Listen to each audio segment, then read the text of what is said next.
Knowing how to back up your students' augmentative and alternative communication software will save you time and energy, and it might save your student's life.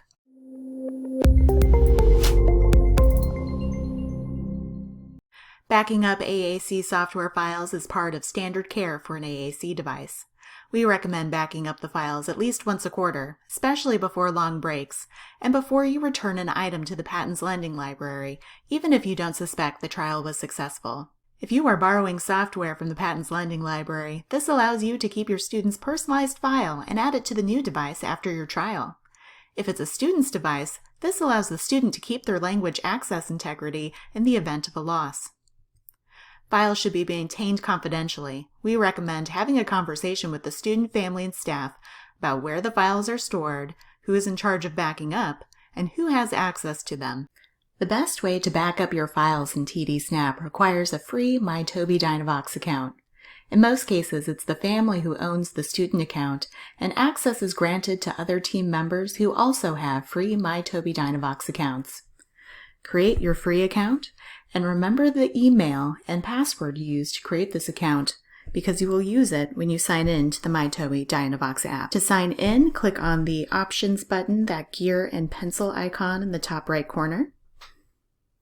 Select User at the bottom, and click on MyToby Dynavox account.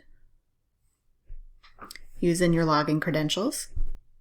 To back up a file, we're going to go to the same area. So again, the gear and pencil icon, User. In the top section, where you have your username, we're going to go over to the Disk button. You have two options. You can back up to a local file, but best practice would be backing up to the cloud with MyToby Dynavox.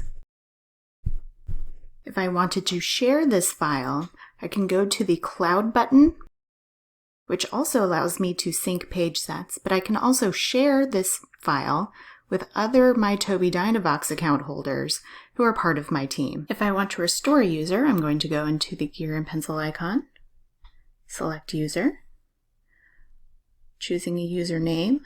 Down at the bottom, I'm going to add a new user. It's going to give me two choices. I'm going to select Existing User.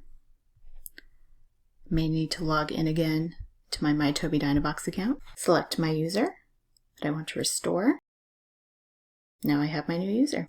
There's more to learn about this software, such as customizing, editing, and setting it up for alternative access. For more support, Indiana Public Pre-K-12 staff members can reach out to Patents Project at patinsproject.org or follow us on Facebook, Twitter, or YouTube.